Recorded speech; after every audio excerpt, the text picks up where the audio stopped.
Hey, Olive, Arlo, and Frank. Grandpop in the living room.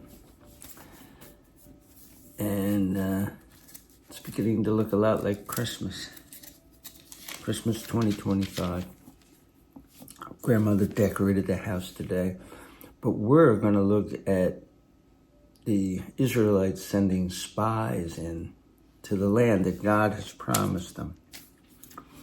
And let's see what happens. The Lord spoke to Moses. Send out men to investigate the land of Canaan, which I am giving to the Israelites. You are to send one man from each ancestral tribe, each one a leader among them. So Moses sent them from the wilderness of Paran at the command of the Lord. All of them were leaders of the Israelites. Now these were their names. From the tribe of Reuben, Shemua, son of Zakur. From the tribe of Simeon, Shaphat, son of Hori. From the tribe of Judah, Caleb, son of Jephunneh. Now, this is very interesting.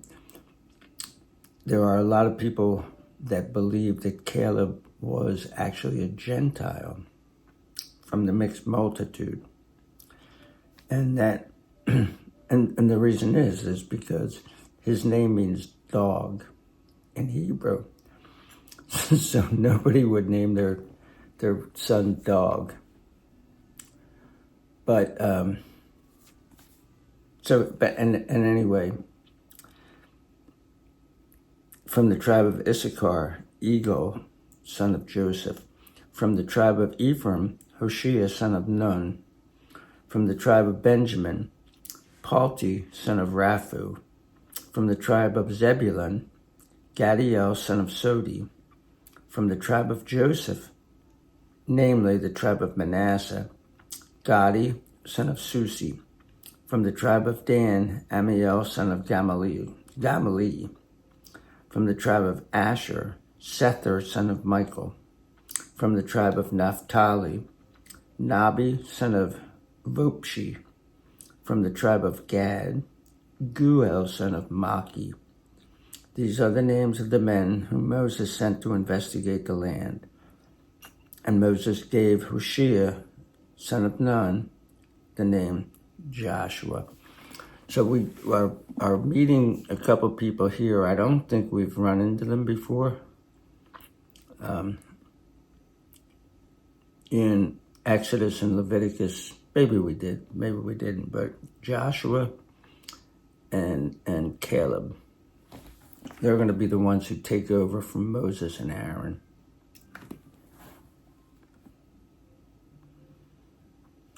When Moses sent them to investigate the land of Canaan, he told them, go up through the Negev. So that's the south. The bottom of the Holy Land is a V, and the Negev is at the bottom. It's a desert, the Negev desert. And then go up into the hill country and see what the land is like, and whether the people who live in it are strong or weak, few or many, and whether the land they live in is good or bad, and whether the cities they inhabit are like camps or fortified cities, and whether the land is rich or poor, and whether or not there are forests in it. And be brave and bring back some of the fruit of the land. Now it was that was the time of the year for the first ripe grapes. So it's like, hey, bring back some grapes. We want to either drink grape juice, or I guess they could make wine, but they'd have to carry it around with them. So they went up and investigated the land from the wilderness of Zin, and that's in the southern edge, to Rehob at the entrance to Hamath.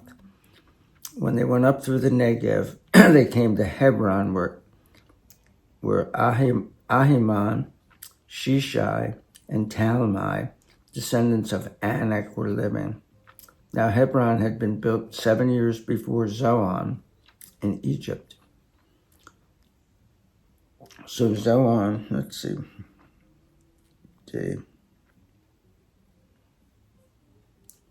probably the city of Tanis. I guess Olive, maybe people in your family know where Tanis, Egypt is. I don't. There's Zoan in Egypt. When they came to the valley of Eshcol, they cut down from there a branch with one cluster of grapes, and they carried it on a staff between two men, as well as some of the pomegranates and the figs. That place was called the Eshcol Valley because of the cluster of grapes that the Israelites cut from there. They returned from investigating the land after 40 days.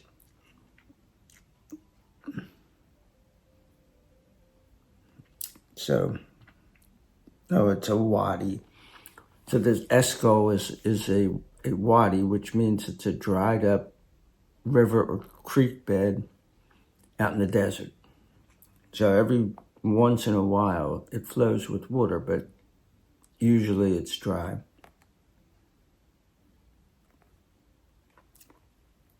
They came back to Moses and Aaron and to the whole community of the Israelites in the wilderness of Paran at Kadesh. They reported to the whole community and showed the fruit of the land. They told Moses, "We went to the land where you sent us. It is indeed flowing with milk and honey, and this is its fruit.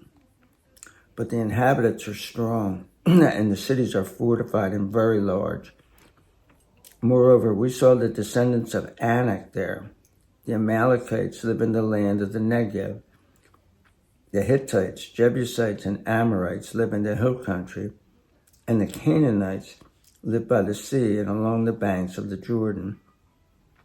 Then Caleb silenced the people before Moses, saying, "Let us go up and occupy it, for we are well able to conquer it."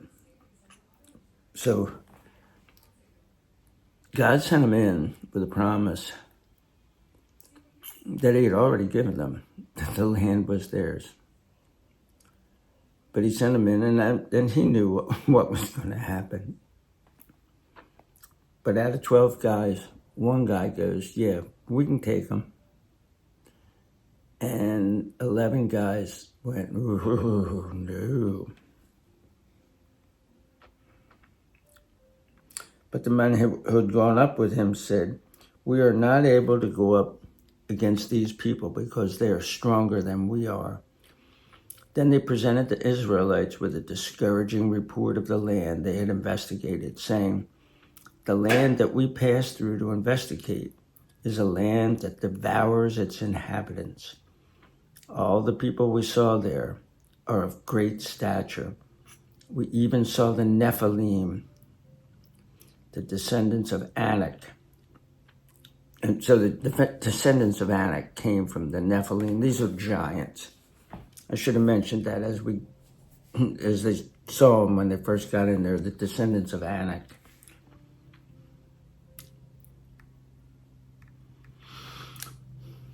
"And we seemed like grasshoppers, both to ourselves and to them."